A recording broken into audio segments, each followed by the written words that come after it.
Document നിരീക്ഷകരുടെ കടലാസ് എടുത്ത് പുറത്തേക്ക് എടുത്തത് പിടിച്ചോ എന്ന് പറഞ്ഞ് കാണിച്ചതെന്ന് ആരാണ്? മുകുൾ വാസ്നിക്കാണ്. ആയിക്കോട്ടെ, നിരീക്ഷകരെ കയ്യിലുള്ള ഡോക്യുമെന്റിനെ ഫോട്ടോ എടുത്തപ്പം അതിൽ ഒരു 6 പേര് കിട്ടി, അത്രയല്ലുള്ളൂ. ഒരു 6 പേര്.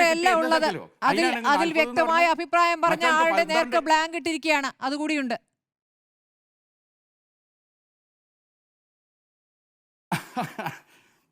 ബ്ലാങ്കുകാരൻ പ്രതികരിച്ചല്ലോ. അതുകൊണ്ട് ഞാൻ പറഞ്ഞ അതുകൊണ്ട് എനിക്കിപ്പോൾ ഇതിനൊന്നും ന്യായീകരിക്കേണ്ട പണിയില്ല. കാരണം നമുക്കൊന്നും ഇതിനൊന്നും ന്യായീകരിക്കാൻ നമുക്ക് കഴിയില്ല. പക്ഷെ അതേ സമയത്ത് ഒരു കാര്യം ഞാൻ പറഞ്ഞുതരാം. നിങ്ങൾ മാധ്യമങ്ങൾ അതിന് കാരണം കോൺഗ്രസ് ആണെന്നുള്ളത് യാതൊരു സംശയവുമില്ല. പക്ഷേ എന്നാൽ പോലും ഇങ്ങനത്തെ അപസർപ്പക കഥകളും ഊഹങ്ങളുമാണ് ഉടനീളം നടത്തിക്കൊണ്ടിരിക്കുന്നത്. ഒരു ദിവസം രാവിലെ ഉപമുഖ്യമന്ത്രി ഉണ്ടാവും, 2 ഉണ്ടാവും, ഉച്ചയാകുമ്പോൾ ഉണ്ടാവില്ല, വീണ്ടും ഉണ്ടെന്ന് കേൾക്കുന്നു. ഇതിങ്ങനെ എഴുതി വിടുക, ഇതൊക്കെ എഴുതി വിടാൻ ഒരു സ്വാതന്ത്ര്യം തന്നാണ്. ആരും ചോദിക്കാനും അറിയാനും നിങ്ങളെ മേലെ ഒരു അപ്പെക്സ് ബോഡി ഇല്ല എന്ന കാരണത്താൽ ഇതിങ്ങനെ വിട്ടു കഴിഞ്ഞാൽ ഇതെവിടെ ഇതിനൊക്കെ പാടെ കൂടി സമാധാനം നമ്മൾ വന്ന് പറയാം. ഇന്നെന്താ ഹമീദ് ഭാഷ പറഞ്ഞത്?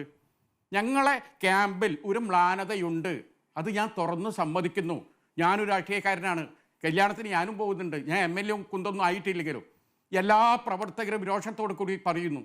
4-ാം തീയതി വിജയം കിട്ടി, 5-ാം തീയതി 6-ാം തീയതി കയറി ഇരുന്ന് വലിയ ആഹ്ലാദപ്രകടനത്തിന് വേണ്ടി പഴക്കം വാങ്ങി കാത്തിരിക്കുന്ന ഞങ്ങളെ പ്രവർത്തകർ കുറേ ദിവസമായി. എന്താ അവരോട് പറയുക? ഇപ്പോൾ പിണറായി വിജയൻ തന്നെ കണ്ടോൺമെൻറ് ഹൗസ് പോകാതെ വാടക വീട്ടിലേക്ക് പോവുക അല്ലേ?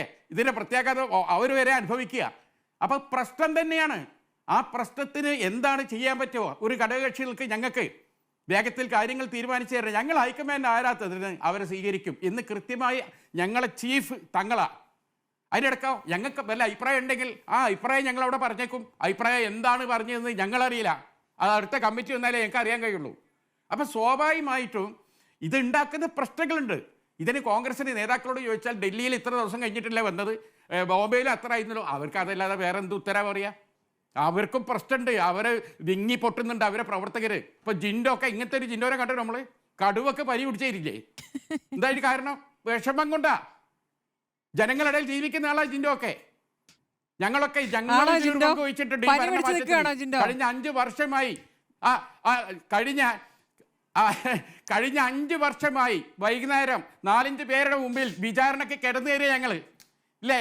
എത്ര നിങ്ങളൊക്കെ ചീത്ത കേട്ടണ് ഈ സർക്കാരിൻ്റെ ഇത് വിളിച്ചു പറയാൻ. ഞങ്ങളും പണിയെടുത്തവരാ, അത് നിങ്ങൾ മനസ്സിലാക്കണം. അപ്പോൾ സ്വാഭാവികമായിട്ടും ഞങ്ങൾക്കൊക്കെ ഭയങ്കര നീറ്റലുണ്ട് ഇവിടെ.